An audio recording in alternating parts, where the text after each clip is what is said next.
Welcome to SciTech Culture with Steve Kern and Ben Warner, where we examine science, technology, and culture in the 21st century. Visit our website at scitechculture.com.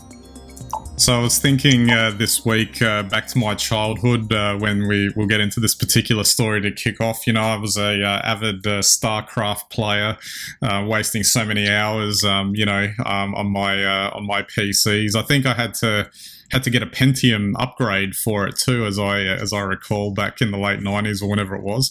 So it did sort of jump out at me when there was this story that kind of made waves in the tech space that Microsoft was going to be buying Activision Blizzard in a historic $70 billion deal or thereabouts. It's not just StarCraft. There's a whole bunch of high-profile titles that actually mean a lot to a lot of gamers, etc. That's now going to come under the Microsoft brand, and we might go into some of the spin-offs coverage of what all this means. But for me, like, my takeaways were this was like super interesting because I know how I've always had StarCraft installed just for the hell of it because I kind of like to have a look at it every now and then just for the fun of it, and I know what the interface is and all that. But this kind of acquisition kind of gives you the feeling that what is it going to be rolled into Xbox in a big way? Is it going to just become exclusive to Xbox, even though they're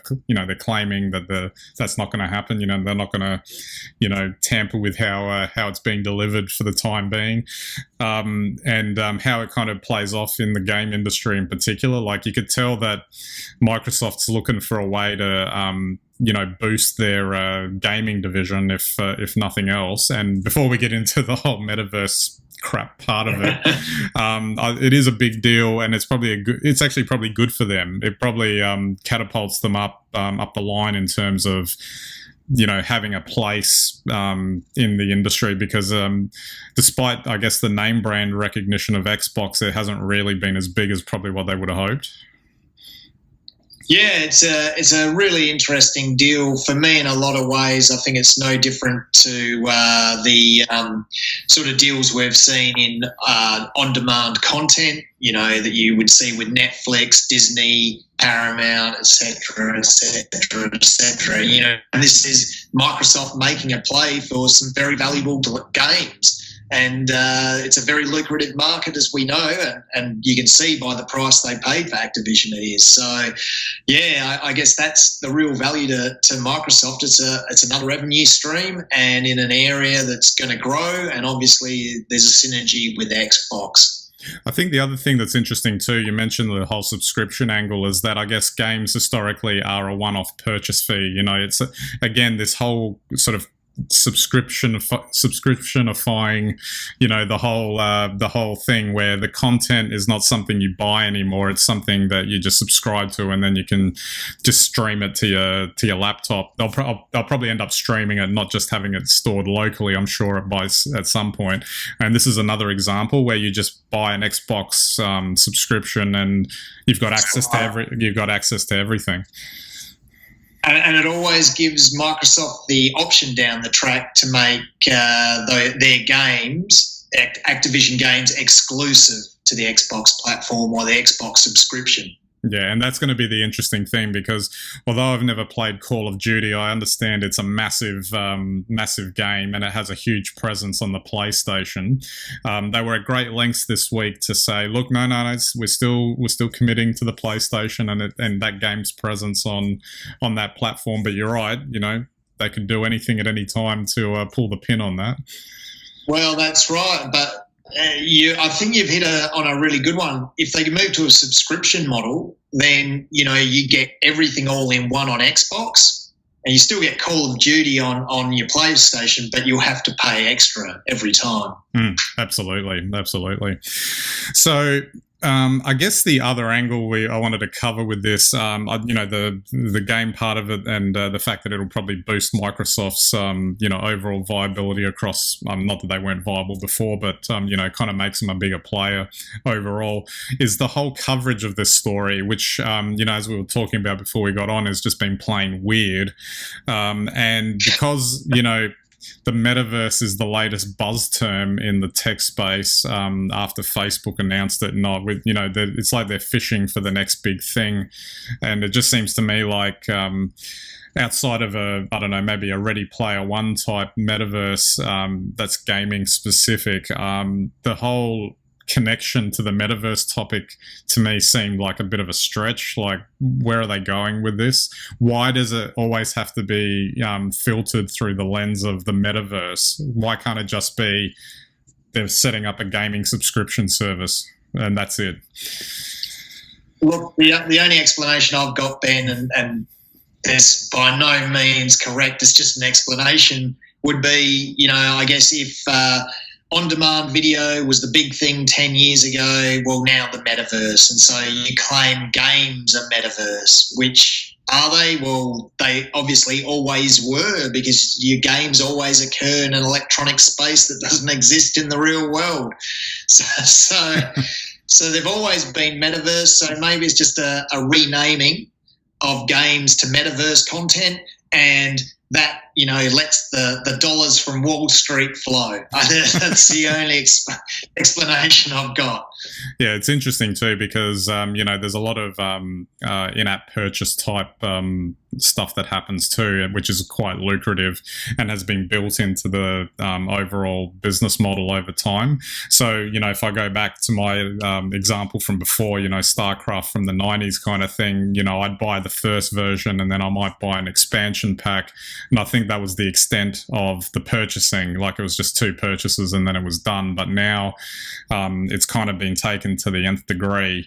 And if you're a real avid gamer and really into something like this, then you'd be a good revenue generator for a company like this. Well, I think the thing is that you'll see, now there'll be an even greater meshing of games, content, video, and experience that may expand beyond the immediate game itself, and that's what the term metaverse is, and obviously new financial opportunities for whoever owns the content on top of that. And not to say that I'm going to turn into like a full-on gamer anytime soon, but I have to say that part of the reason I, sort of lost interest in it over time was just the fact that these games are expensive. So you would think that if you spent money on them, you'd want to spend quite a bit of time in it to get your value. And I've obviously been a lot more interested in watching films and TV and stuff like that. But having said that, if they roll it up into a subscription service and make it even easier than before to, make it, put it on your machine, it doesn't cost a lot, maybe it's only $15 a month, then all of a sudden it's something you might just try for a little while, and you might get into it. That's it. That's a subscription model. And I think that, we're going to see more and more of that, because it rolls into, your big tech companies' plans, and it sort of is the new business model. Absolutely. The one last thing I wanted to mention before we move on to is that this might potentially lead into other acquisitions too. I saw there was a bit of buzz around, Electronic Arts. What will Sony buy them as not in retaliation, but in response, just to solidify, that part of it. Could lead to a couple of things like that happening as well, potentially. Oh, absolutely. And it's funny, you talk about these games back in the 90s, but I was playing both Electronic Arts and Activision back in the 80s when they started. And the games are a far cry, and the market is a far cry from what it was then. Times definitely have changed. And the other thing too I should also mention is this whole rise of esports where, people pay to watch other people play games, which is something that just blows my mind in general, but yeah. I guess that's a thing. Well, it is a thing, and I think that's also another metaverse experience, which we probably haven't quite cottoned onto yet, but I'm sure there are some people with new ideas who are thinking that that's a future way to go. Absolutely. I did want to touch on one small metaverse topic that I happened to see on TV this morning, and apparently the Australian Open created a metaverse experience for people, that couldn't come to Australia and watch the whole thing unfold. I did find it amusing because it looked very pixelated and cute, and good on him for trying something, I guess. I can't say I was taken with it. Like if I was living in, I don't know, somewhere else on the other side of the world, and I don't know if I would look at that and think that I was experiencing the Australian Open, but, I guess they've tried it. Oh, yeah. Look, and obviously this is the first time. I imagine it'll get better from now on, but I mean, I think Second Life, which was released in 2008, was a better experience than this. So, but it's done very strangely. I don't quite understand why they've done it on a blockchain platform, and they've actually purchased the virtual environment. I don't know why they wouldn't have done it the old style, which is set up their own server and create a virtual world. But unless, of course, they want to start selling tickets somewhere down the track in Ethereum or something like that. Who knows? I guess maybe that's where they're going, because certainly this is only the start. And when we talk about Metaverse and the experiences that you can attach to gaming or watching games, this is the same thing. This is real sport, but people will pay to watch it. And so when I saw that they were using NFT basically to create the environment, you would think that maybe in the future they're going to be selling tickets for you to watch the game virtually. I don't know. Always a business opportunity if you can get it. Some bright spark at the ATO, that's for sure. Yeah, that's right. That's right. Just one last thing I wanted to touch on before we wrap up was the film Don't Look Up. Now, I had a bit of a whinge the other week, I guess, about what value Netflix has. I guess it just popped up with another bit of value because I watched that, and that's a Netflix film, and so I guess I'll keep it for another couple of months or something to see what else pops up. Now, I did want to highlight this film for a couple of reasons, because I think it's worth watching, and I had a good laugh with it because basically they've just replicated what our current lives are, but instead of our responses to a pandemic, it's a response to a comet hitting the Earth, and basically the inference in this comedy is that we won't react any differently to it in terms of polarization or division or the way what we think is important. So from that perspective, I thought it was really good and encourage everyone to check it out. But what I thought was more interesting is that if you look at historically, this type of film would probably be considered a mid-tier film that, probably would only make X amount of dollars if released in, the traditional Hollywood way into the cinemas. So probably a sub $100 million earner or something like that. Still would have made decent money for how much it would have cost, etc., but not like a huge, massive hit. There certainly wasn't anything about it that made it particularly special or anything like that. But apparently it's one of Netflix's top-rated films in terms of how many people watched it. Something in the hundreds of millions of people watched it, which if you then take that number and extrapolate it out to the Hollywood business model, you're talking about a film that probably made the same as what a Star Wars movie makes. If you were to charge everyone, a ticket price for every viewing for it. And I thought that was interesting. This is the new world that we're living in, that the value has, is being, I guess, it's like they're trying to transition it into subscriber growth, and making money from that, and that the infamy or the notoriety of the film itself and catching on, etc., is based on that metric instead. Have you streamed it off Netflix kind of thing, as opposed to having seen it in the cinema, in terms of getting that sort of buzz happening around it. And I have to wonder, the number crunching to figure out the value proposition in terms of return on investment must be really interesting. I'd love to see what how they crunch the numbers to say it worked out, that they could then come out and say, oh, this is super successful, because it's not a one-for-one thing where a whole bunch of tickets were sold after a release, Yeah,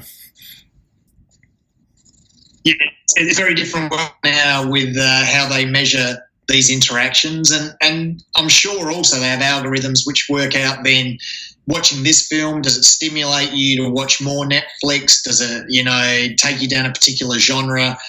Everything these days, everything you watch on a streaming platform is measured in some way, and they're using all sorts of algorithms now to work these things out. So, yeah, it is interesting, and I'm not sure that the old style of ticketing and measuring that way kind of works with streaming services, but they'll definitely know what the true value is to Netflix.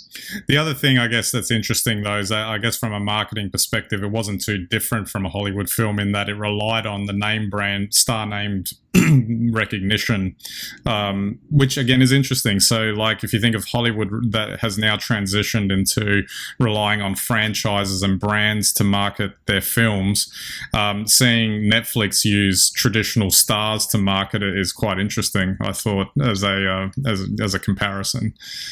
If you can't beat them, join them. Absolutely. All right, we might wrap it up there.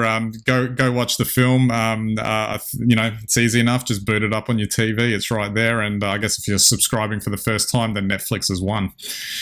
Yeah. Very true.